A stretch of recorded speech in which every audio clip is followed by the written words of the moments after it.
High বন্ধুরা, কেমন আছো তোমরা সবাই? আশা করি সবাই অনেক ভালো আছো, সুস্থ আছো। তোমাদের ভালোবাসায় আমিও ভালো আছি।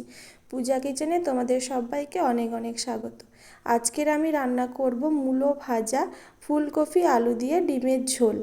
তো দেখো, প্রথমে আমি মূলো আর ডিমটাকে সেদ্ধ করে নিয়েছি, মানে হালকা করে মূলোটাকে সেদ্ধ করেছি আর ডিমটা সেদ্ধ করে নিয়েছি। তারপর কড়াইটা বসিয়ে দিয়েছি গরম করার জন্য। কড়াইটা গরম করে তার মধ্যে তেল দিয়ে দিয়েছি। এখন তেলটাকে গরম করে নিচ্ছি।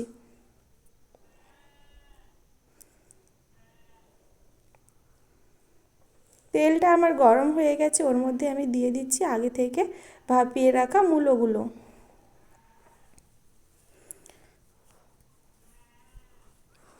মূলোটাকে একটু নাড়াচাড়া করে নিচ্ছি।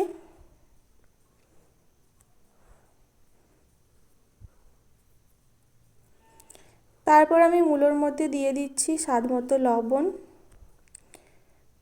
আর পরিমাণ মতো হলুদের গুঁড়ো দিয়ে এখন আমি মূলোটাকে ভালো করে লাল লাল করে ভেজে নেব।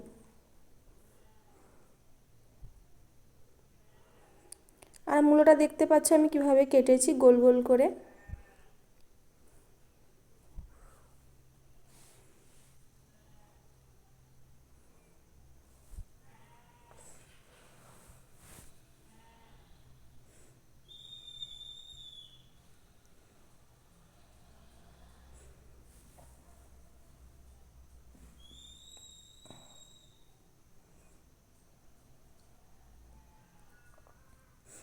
বারবার নাড়িয়ে চাড়িয়ে মুড়োটাকে আমি লাল লাল করে ভেজে নিচ্ছি।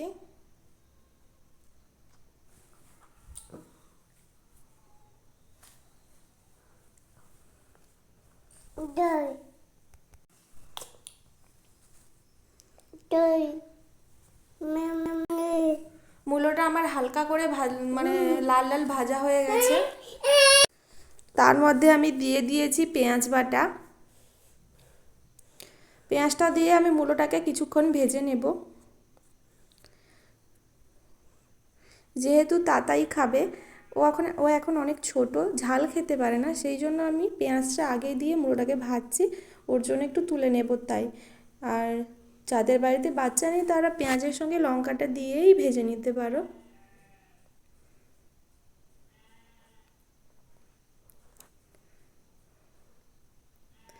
তো দেখো, আমার মূলোটা পেঁয়াজের সঙ্গে ভালো করে ভাজা হয়ে গেছে। এখন আমি তাতাইয়ের জন্য কিছুটা তুলে নিচ্ছি।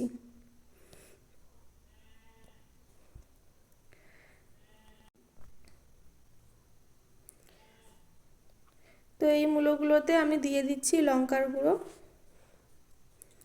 লঙ্কার গুঁড়ো দেওয়ার সঙ্গে সঙ্গেই কড়াই থেকে ধোঁয়া ওঠা শুরু হয়ে গেছে, মানে কড়াইটা এত পরিমাণে পাতলা। তো তারপর একটু নাড়াচাড়া করে নিচ্ছি। এবার আমি একটু ভালো করে ভেজে নেব, যেহেতু লঙ্কার গুঁড়োটা দিয়েছি।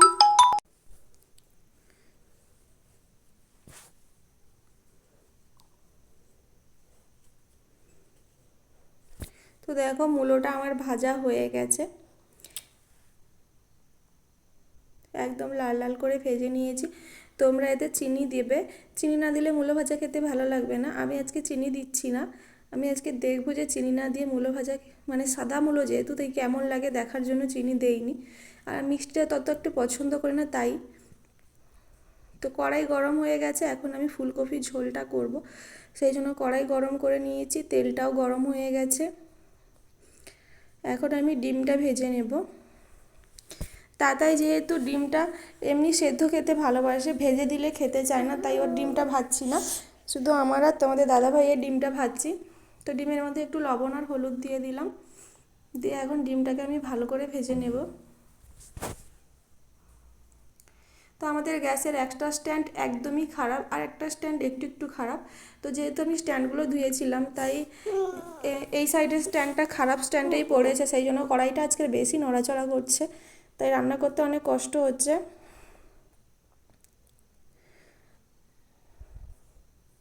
তো দেখো, ডিমটা ভাজা হয়ে গেছে, এখন ডিমটা তুলে নিচ্ছি।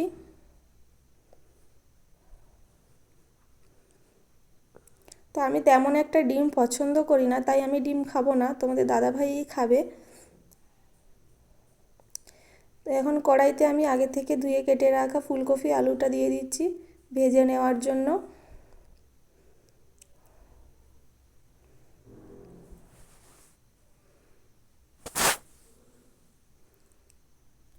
ফুলকপিটাকে একটু নাড়াচাড়া করে নিচ্ছে।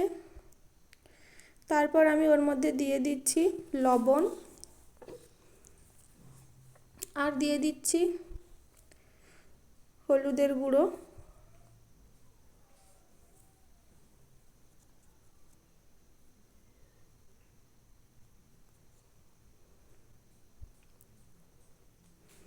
লবণ আর হলুদ দিয়ে ফুলকপিটাকে এখন আমি ভালো করে ভেজে নেব।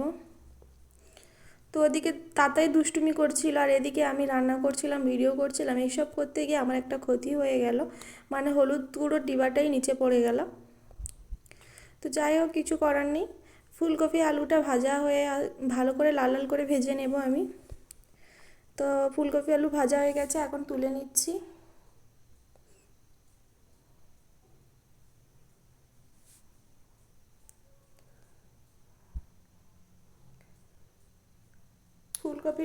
ফুলকপি আলুটা তুলে নেওয়ার পর কড়াইতে পরিমাণ মতো তেল দিচ্ছি। তেল গরম হয়ে গেছে, এখন আমি ওর মধ্যে দিচ্ছি পেঁয়াজ কুচি।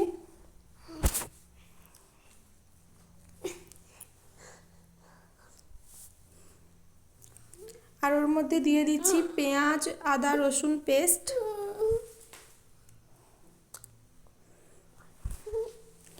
দিয়ে এখন ওগুলোকে আমি একটু ভালো করে ভেজে নেব।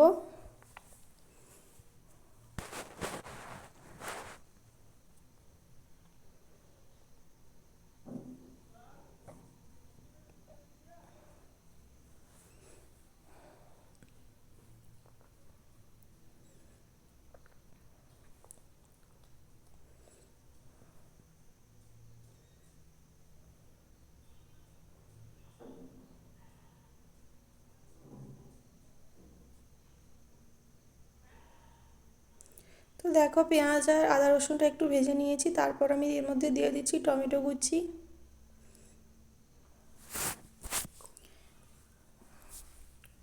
টমেটো আমি কিছু সময় ভেজে নেব মশলার সঙ্গে।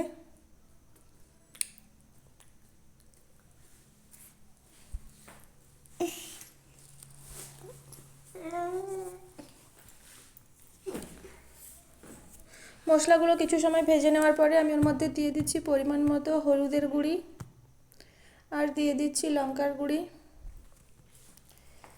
দিয়ে এখন আমি মশলাটাকে একটু নাড়াচাড়া করে নিচ্ছি।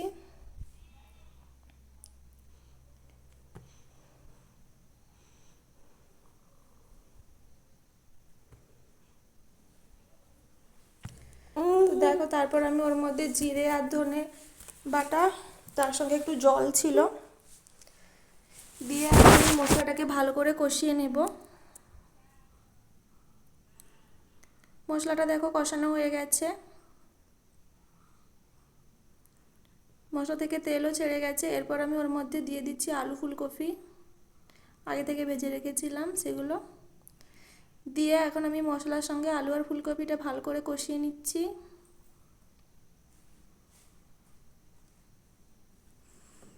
যেহেতু আগে থেকে ফুলকপিটা কষানো ভাজা ছিল আর মশলাটাও ভালো করে কষানো হয়ে গেছে, সেই জন্য আমি আর বেশি কষাবো না।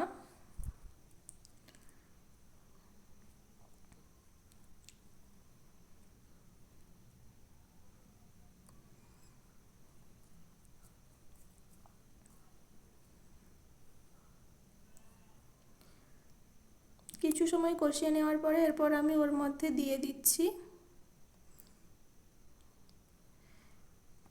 জল।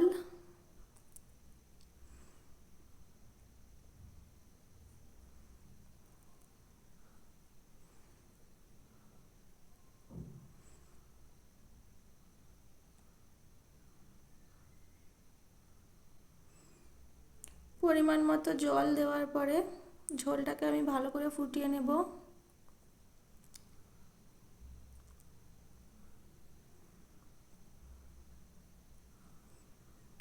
তো দেখো, ঝোলটা আমার ভালো করে ফুটে গেছে। এরপর আমি ওর মধ্যে দিয়ে দিচ্ছি ভেজে রাখা ডিমগুলো।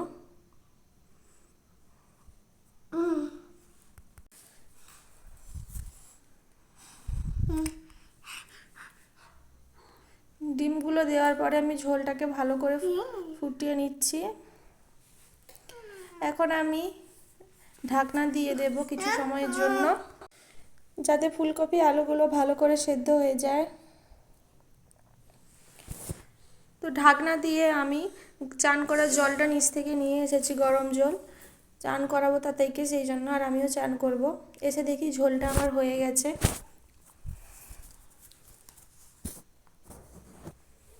আলুটাও সেদ্ধ হয়ে গেছে।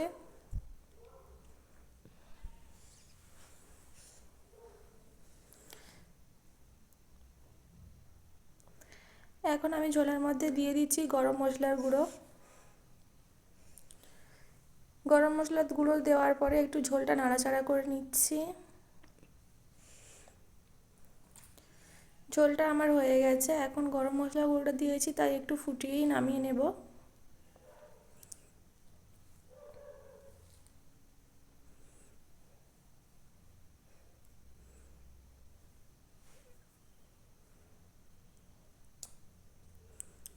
তো গ্যাসটা বন্ধ করে দিলাম। আর ঝোলটা দেখো কত সুন্দর হয়েছে, কালারটা খুব সুন্দর এসেছে, গন্ধটাও ভালো বেরিয়েছে। আশা করি খেতেও খুব ভালো হবে। তো বন্ধুরা, তোমাদের যদি ভিডিওটা ভালো লেগে থাকে অবশ্যই লাইক কমেন্ট করো। আর তোমরা যদি আমার চ্যানেলে নতুন হয়ে থাকো অবশ্যই সাবস্ক্রাইব করে আমার পাশে থেকো। আজকের মতো টাটা, দেখা হচ্ছে কালকের নতুন ভিডিওতে।